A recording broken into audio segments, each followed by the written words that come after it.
Muito bem, meus irmãos, vamos proceder com o nosso estudo. Na semana passada, nós fizemos uma rápida introdução acerca de uma boa igreja. Pensando na perspectiva do que é ser uma boa igreja, nós, naquela oportunidade, ouvimos da parte do Senhor Jesus alguns conselhos. E a partir de hoje eu quero expor aos irmãos, compartilhar com vocês, algumas marcas de uma boa igreja. Quando pensamos na perspectiva de uma boa igreja, muitas coisas vêm à nossa mente.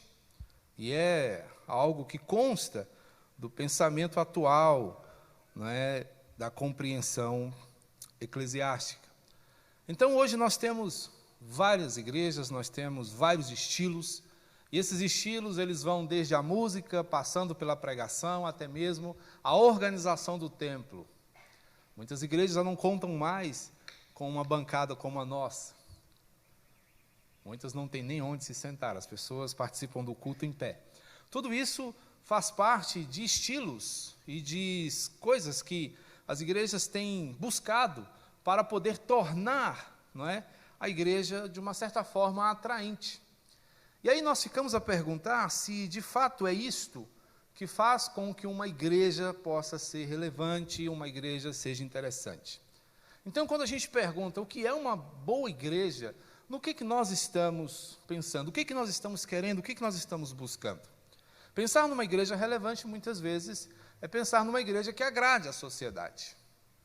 Óbvio que, dentro da perspectiva bíblica, a igreja tem sim a sua relevância, pelo menos ela deve ter.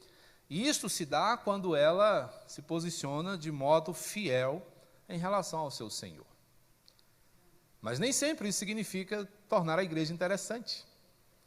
Porque, a bem da verdade, nós temos visto, no meio desses vários estilos, desses vários tipos de igreja, igrejas que não são tão interessantes assim. Especialmente partindo do ponto de vista teológico, bíblico, como esta igreja compreende as suas responsabilidades essas que foram dadas pelo Senhor. Então é importante a gente pensar sobre essas questões, porque uma verdadeira igreja, ela possui suas marcas. Dentro da perspectiva reformada, uma igreja verdadeira se reconhece por pelo menos 3 aspectos que são fundamentais, e nesses todos os outros se baseiam. Uma verdadeira igreja, ela é essencialmente bíblica, ela é uma igreja que administra fielmente os sacramentos, e que também exerce a disciplina eclesiástica. São as 3 grandes marcas de uma igreja fiel à palavra do Senhor.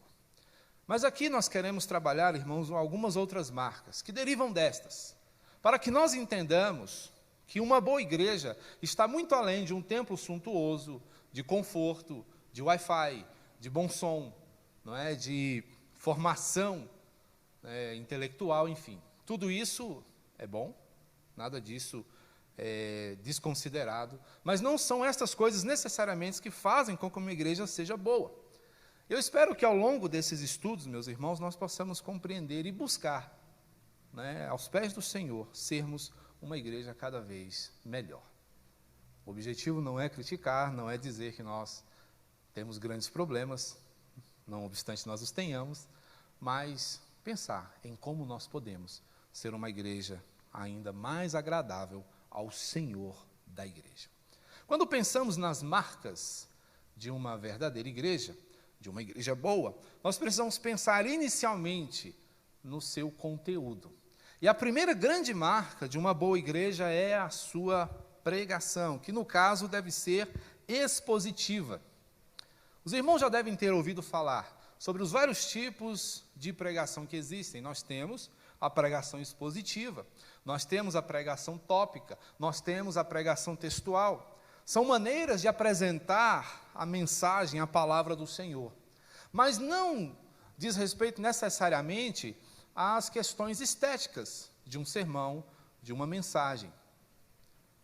Quando falamos de pregação expositiva, estamos pensando numa maneira de pregar que seja serva da palavra do Senhor. Estamos pensando num sermão, estamos pensando num estilo de pregação que seja completamente dependente daquilo que diz a palavra de Deus. porque quando pensamos em pregação expositiva dentro da relação pastoral, esta é a principal tarefa do pastor. O pastor de uma igreja deve necessariamente se ocupar da exposição da palavra, ele deve necessariamente estar envolvido com o ensino fiel e bíblico ao povo de Deus, que é o meio pelo qual o povo é sustentado e vive na presença do Senhor. Portanto, é dela que vêm os fundamentos, é ela que confere à igreja a autoridade necessária para ser um expoente da verdade, para ser alguém que fale em nome do Senhor, uma vez que esta igreja que recebe uma pregação expositiva é também a igreja que tem condições de ouvir o que o Senhor tem dito à sua igreja, para que, por sua vez, ela possa anunciar ao mundo a vontade do nosso Senhor. Portanto, irmãos, é importante destacarmos que a centralidade das Escrituras é uma das principais marcas de uma boa igreja. É o começo de tudo. Como eu disse, é o fundamento. E isso é decisivo para que a igreja seja saudável. É decisivo para que a igreja seja forte. É decisivo para que a igreja saiba para onde está indo, porque a palavra é quem vai lhe apontar a direção. É a palavra quem cria todas as coisas. É pela palavra que nós viemos a existir e é pela palavra que nós somos sustentados. Portanto, quando vivemos pela palavra, nós entendemos que a palavra do Senhor é a base para a criação, é a base para o fortalecimento da esperança. E é na palavra que nós chegamos ao conhecimento das promessas que o Senhor fez aos seus servos e compartilhou com cada um de nós. Essas promessas contêm um chamado, e nós vimos isso na vida de Abraão, nós vimos isso na vida de Moisés, e isso conferiu ao povo de Deus a sua identidade. E o povo do Senhor é reconhecido exatamente pelo seu conteúdo. É um povo que caminha pautado nas orientações verbais do seu Deus. Portanto, quando pensamos na questão identitária do povo de Deus, quando pensamos quem eles eram, as respostas advêm de sentenças como essas pessoas eram definidas pelo que eles ouviam, pelo que eles acreditavam e pelo que eles seguiam. Então, o povo do Senhor é marcado por esses distintivos que nós precisamos sempre guardar, lembrar e praticar. A palavra do Senhor, conforme o profeta Ezequiel, nos fala um pouco acerca do poder da palavra de Deus. Queria chamar a sua atenção para os versos de 1 a 6 do capítulo 37 de Ezequiel, que diz assim: Veio sobre mim a mão do Senhor, e ele me levou pelo Espírito do Senhor e me deixou no meio de um vale que estava cheio de ossos, e me fez andar ao redor deles. Eram muito numerosos na superfície do vale e estavam sequíssimos.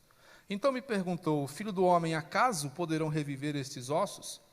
Respondi: Senhor Deus, tu sabes.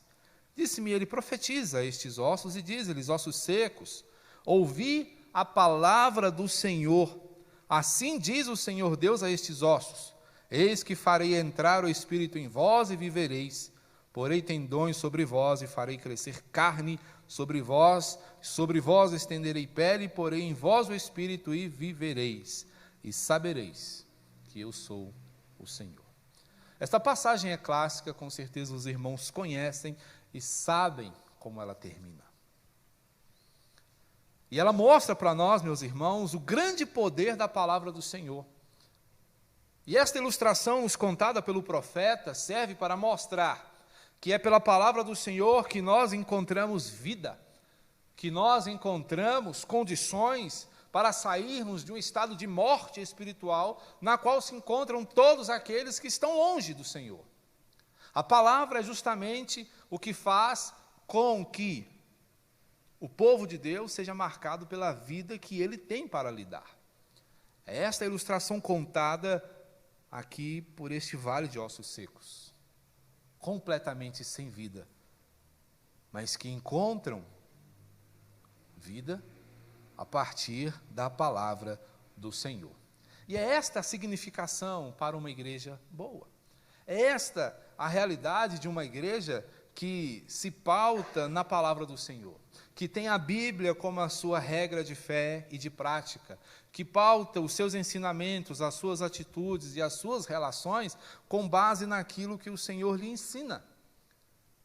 Esta igreja não é só boa, mas é também uma igreja viva, é uma igreja eficaz, é uma igreja poderosa, é uma igreja útil ao seu tempo, é uma igreja serva da verdade. E o que significa isso? Quando pensamos em viver ou ter vida pela palavra, no que nós estamos pensando? Um primeiro aspecto aqui de uma vida pautada na palavra é que ela é marcada pelo encorajamento. E esse encorajamento vem exatamente de pregar em um contexto de morte. Como vimos lá em Ezequiel, o profeta anuncia a palavra do Senhor num contexto de morte. Quando um pregador se levanta para pregar num mundo caído, ele está pregando num contexto de morte. Ele está falando a vidas secas. Ele está falando a pessoas que se encontram, conforme Efésios, em um estado de morte espiritual.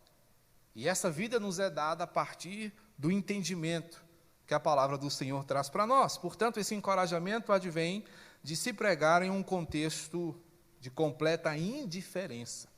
Percebam o que João nos diz, quando refere-se ao Senhor como sendo Ele o Verbo encarnado. Lá no capítulo 1 do Evangelho de João, no verso 10, está escrito assim: o Verbo estava no mundo, o mundo foi feito por intermédio dele, mas o mundo não o conheceu. Percebam aqui o aspecto criativo da palavra. É a palavra que forma todas as coisas, inclusive o mundo, que tempos depois afirma que não há Deus. O mundo que não o conhece, o mundo que o aborrece, o mundo que o rejeita, o mundo que é indiferente à sua mensagem. E é nesse contexto que somos chamados a anunciar. É nesse contexto que somos chamados a pregar. Portanto, a palavra do Senhor nos dá a coragem necessária para que façamos esse anúncio, para que entreguemos o recado do Senhor, para que possamos anunciar a corações distantes e desatentos, a ouvidos moucos, a ouvidos que não ouvem o que o Senhor tem a lhes dizer. Porque é a palavra do Senhor que abre esses ouvidos outrora fechados, para acudirem àquilo que o Senhor está ensinando. Percebam uma passagem protagonizada por Jesus, quando este anuncia a corações desatentos novidade de vida.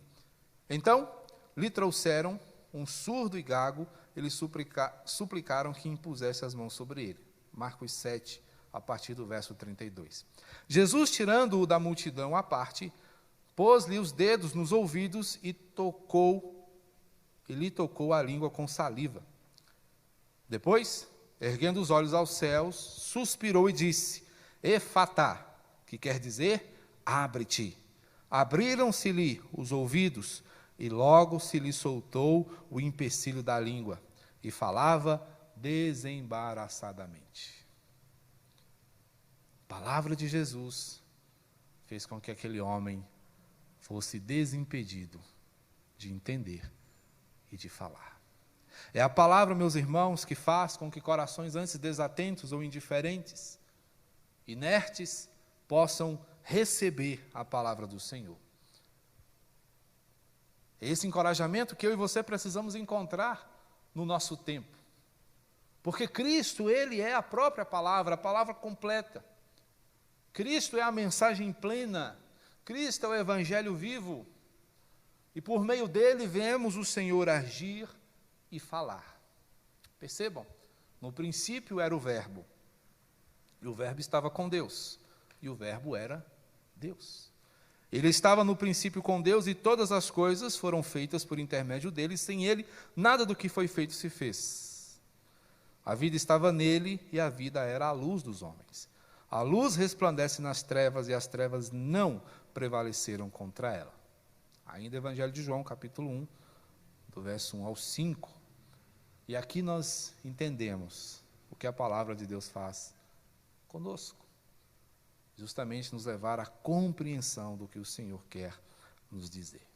É pela palavra que nós alcançamos o entendimento. É pela palavra que nós saímos das trevas da ignorância e alcançamos a luz. É ela quem nos carrega, é ela quem nos ilumina os passos para que cheguemos até lá. Portanto, a palavra nos encoraja, porque desimpede a nossa compreensão, porque facilita o nosso caminhar e nos conduz à verdade. Então, quando Deus fala, nós podemos conhecê-lo. E isso nos leva a uma realidade de relação confiável com o Senhor. Sendo assim, a palavra de Deus, meus irmãos, é crucial, porque fora da palavra, toda a criação é imperfeita e incompleta. Lutero, quando arguído por alguém acerca da importância da reforma, de tudo o que estava acontecendo a partir da sua iniciativa de se posicionar contra os desmandos daqueles dias, ele se limitou a dizer: eu não fiz nada, a palavra fez tudo. E era realmente este o esforço de Lutero, que as pessoas pudessem entender o que Deus estava falando. Lutero foi a bênção que foi, o instrumento que foi, porque um dia ele se deparou com a palavra que ele disse: o justo viverá por fé. E desde então, ele não foi mais o mesmo homem. E esse homem incendiou o mundo. E o resultado disso é que aqui estamos nós hoje. Portanto, irmãos, a palavra faz tudo. Uma igreja que não anuncia fielmente a palavra não pode ser uma boa igreja, porque ela abre mão do que lhe confere identidade, ela abre mão do que lhe confere poder encorajador, mas poder santificador. É a palavra que torna a igreja do Senhor forte e pura. Pensamos em crescimento, e há muito hoje em dia escrito, pensado, gravado e falado sobre crescimento de igreja. Há um movimento intenso de discussões sobre como a igreja pode crescer, como a igreja pode ser melhor percebida em nossa sociedade, no mundo atual. Mas o verdadeiro crescimento advém de uma santidade real, verdadeira e verificada no seio da igreja. E uma igreja se santifica à medida que ela abraça a orientação do Senhor, conforme o Salmo 119, que vai referendar o que nós já falamos aqui, que a palavra do Senhor é lâmpada para os nossos pés. É por meio dessa palavra que nós obtemos a restauração da imagem de Deus. É por meio dela que nós nos tornamos de novo assemelhados com Cristo. E saímos do estado de desfiguração que o pecado nos coloca. É a palavra que vai restaurando a imagem do Senhor em nós. É ela que vai nos deixando cada vez mais parecidos com o Pai. Porque é pela palavra que somos santificados. Ensino de Jesus. João 17:17, santifica-os na verdade. Oração sacerdotal, oração intercessória de Jesus. E como Jesus ora por nós: Senhor, santifica os meus discípulos na tua palavra, porque ela é a verdade.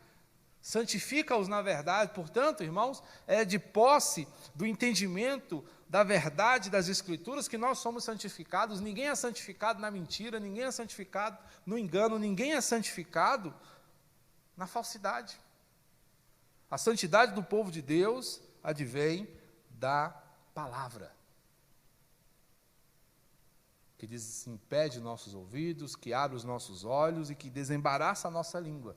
É ela que nos dá a capacidade para sermos santos e, como tais, agradar ao Senhor em tudo. Cristo nos santifica também por meio do seu amor. E aqui, enquanto ele dá o seu maravilhoso ensino, por meio de Paulo, para a sustentação dos casamentos, ele vai se colocar como exemplo. Ele diz: maridos, amem vossa mulher, como também Cristo amou a igreja e a si mesmo se entregou por ela, com o objetivo de santificá-la, purificá-la, por meio da lavagem de água pela palavra. Então Jesus aqui está dando um toque muito gracioso aos maridos. Quer santificar sua esposa, quer proteger sua esposa, pregue para ela, ensine a palavra para ela, converse com ela sobre a palavra, evangelize a sua família. É assim que nós purificamos e santificamos a nossa casa. Porque foi assim que Jesus tem santificado a sua noiva. É assim que o Senhor Jesus tem cuidado da sua esposa. E é assim que Ele espera que nós cuidemos das nossas. É assim que Ele espera que nós tratemos as nossas famílias. Que elas sejam alimentadas com a palavra. E esta é a maior prova de amor que um homem pode dar a uma mulher. Amá-la para que ela seja cada vez mais santa, cada vez mais linda, cada vez mais crente, cada vez mais temente. Portanto, é uma busca, meus irmãos, que precisa fazer parte do nosso dia a dia. Na antiguidade, o pensamento romano era semper idem, expressão latina que significa sempre o mesmo. Então, na compreensão apostólica romana, a igreja nunca muda, a igreja está perfeita, a igreja não melhora e nem piora. Mas a compreensão da reforma é diferente. A expressão Ecclesia reformata semper reformanda secundo verbum Dei significa igreja reformada sempre se reformando segundo a palavra de Deus. É esta palavra que nos melhora dia após dia. É esta palavra que nos ajuda tempo após tempo. Portanto, se a igreja abre mão da palavra, ela abre mão do aprimoramento, ela abre mão do crescimento, ela abre mão da intensificação do seu poder, do seu testemunho, do seu trabalho. Ela abre mão de glorificar ao Senhor por meio da sua fidelidade. Portanto, é importantíssimo que consideremos isso, porque a igreja deve ouvir e continuar ouvindo. Nunca é o suficiente. Um rapaz, certa vez, conversando com um amigo, disse: olha, eu não tenho encontrado sentido em continuar indo à igreja. E o amigo perguntou por quê? Ele falou: não, olha, eu tenho uns 30 anos de vida cristã. E se você me perguntar de qual sermão eu lembro desses 30 anos, eu não vou lembrar de nenhum. Então, eu cheguei à conclusão de que não está adiantando nada. Um amigo parou, pensou, falou assim: bom, eu sou casado há 30 anos. E nesses 30 anos a minha esposa fez pratos maravilhosos. Mas se você me perguntar hoje o nome de cada um deles, quem sabe até o sabor, eu não vou saber te explicar, mas eu posso te dizer uma coisa. Que ao longo desses 30 anos, cada refeição que ela preparou contribuiu para que eu mantivesse a minha saúde, para que eu fosse sustentado e para que eu estivesse aqui hoje. Assim é a palavra do Senhor. Ela nos sustenta através dos tempos. Ela nos sustenta ao longo dos desafios que enfrentamos em nossa vida. Portanto, a igreja não pode, não deve abrir mão da palavra, porque a palavra tem íntima ligação com a saúde espiritual da igreja. Uma igreja saudável é uma igreja que prega fiel e expositivamente. É uma igreja que ama a palavra do Senhor, é uma igreja que se dedica a entender a palavra de Deus. É uma igreja que defende a verdade escriturística com unhas e dentes. É uma igreja que valoriza profundamente. Valorizar a palavra não é só ser exigente com o púlpito. Passa por isso também. Mas é praticar o que se ouve. O que você faz com os bons sermões que você ouve? E hoje a gente tem muitos bons sermões, a internet está aí. E homens como o reverendo Augusto Nicodemos, Hernandes Dias e tantos outros, tem feito a diferença, tem impactado vidas que eles nem conhecem, que eles nem imaginam quem sejam, mas tem feito a diferença. Porque a palavra, quando pregada com fidelidade, cumpre o seu objetivo, que é o de quebrantar corações. Portanto, a utilidade da palavra está na transformação de vidas, na moldagem desses corações, na purificação dessas almas.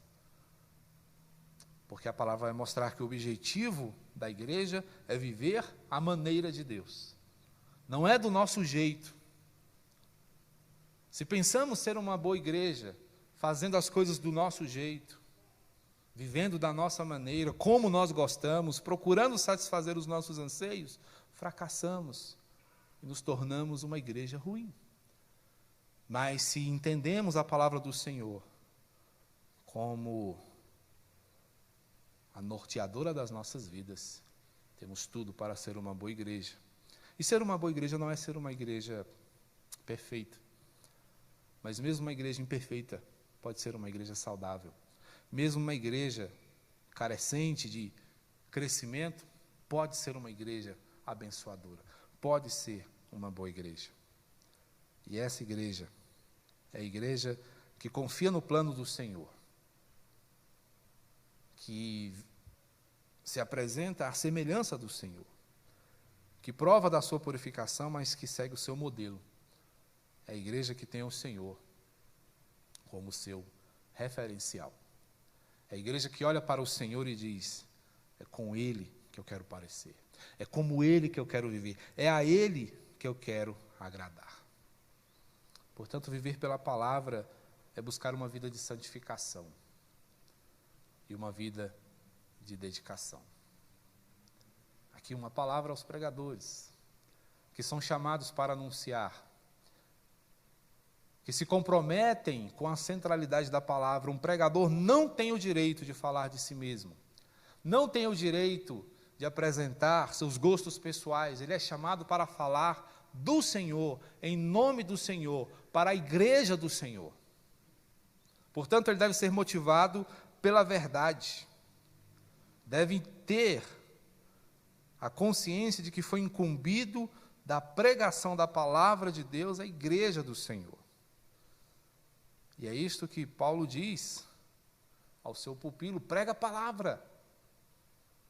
Prega a palavra, menino. Conjuro-te perante Deus e Cristo Jesus, que há de julgar vivos e mortos, pela manifestação do seu reino. Prega a palavra, insta, quer seja oportuno, quer não, corrige, repreende e exorta com toda longanimidade e doutrina. Pois haverá tempo em que não suportarão a sã doutrina. Pelo contrário, cercar-se-ão de mestres segundo as suas próprias cobiças. Esse tempo é chegado, irmãos. Em tempos de pregações televisivas, cibernéticas, o camarada escolhe o que ele quer ouvir. Ele olha o título do sermão, esse fala de pecado, não estou a fim de ouvir sobre isso. Esse aqui fala de compromisso, não quero saber disso.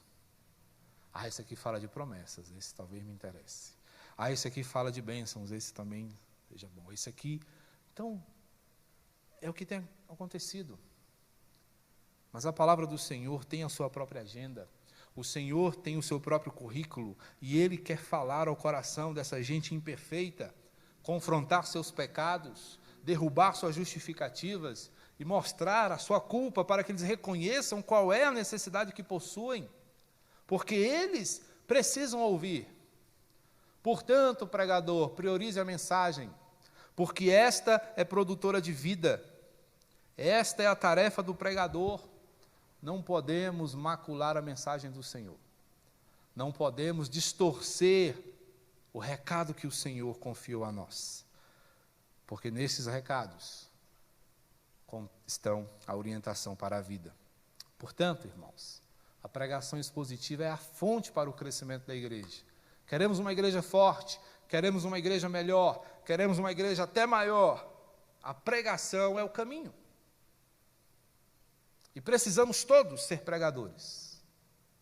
Precisamos todos amar a palavra, precisamos todos referendar a palavra com a nossa vida. Aquela ideia de que você deve pregar, quem sabe até com palavras, ela não é necessariamente correta. O Senhor sempre falou ao coração da sua igreja. Portanto, não se acovarde, não se cale, fale e testemunhe. Diga no que você crê, mostre o que você defende, comprometa-se com a verdade, porque esta pregação é a fonte para o crescimento da igreja. É ela que alimenta o espírito, é ela que transforma vidas, é ela que faz o trabalho pesado. Visto como na sabedoria de Deus, o mundo não o conheceu por sua própria sabedoria, não há como, irmãos, o mundo saber quem é Deus, se a igreja não falar. Aprove a Deus salvar os que creem pela loucura da pregação. Então o Senhor está chamando loucos para falarem a seu respeito. Então o que torna uma igreja boa? A mensagem pregada, a palavra de Deus. Afirmou um grande pastor chamado Mark Dever. E concordamos com ele, porque o que torna uma igreja saudável, uma igreja boa, uma igreja eficaz, é a mensagem que ela prega. E esta mensagem não pode ser outra senão a palavra de Deus. Amém? Que Deus nos abençoe e que sejamos uma boa igreja, marcada pela prática de uma pregação expositiva, fiel ao Deus dessa palavra. Vamos orar? Deus bendito, santo e amado, nós te agradecemos e louvamos ao Senhor, meu Deus, por tua fidelidade e amor, os quais são mostrados a nós pela beleza da tua palavra, que nos confronta, nos exorta, mas também nos cura, nos sara, nos corrige e orienta. Que seja assim, e que a tua igreja, meu Deus, seja suficientemente corajosa para anunciar as tuas verdades a um mundo que ainda não te conhece. Capacita-nos, ó Deus, abençoa-nos, ó Pai, enquanto despenseiros desta mensagem, que sejamos reconhecidos não pelo requinte, não pela suntuosidade, mas pela fidelidade a tudo que o Senhor disse. Te suplicamos esta bênção em nome de Jesus. E que a graça de nosso Senhor e Salvador Jesus Cristo, o amor de Deus, o nosso Pai, e o consolo, a orientação e o poder do Espírito Santo seja com o povo do Senhor, fortalecendo a sua mensagem, para que esta igreja a apregoe até aquele dia, em que o Senhor há de vir dos altos céus para buscar o teu povo, e este possa contigo reinar por todo sempre, pelos séculos dos séculos. Amém.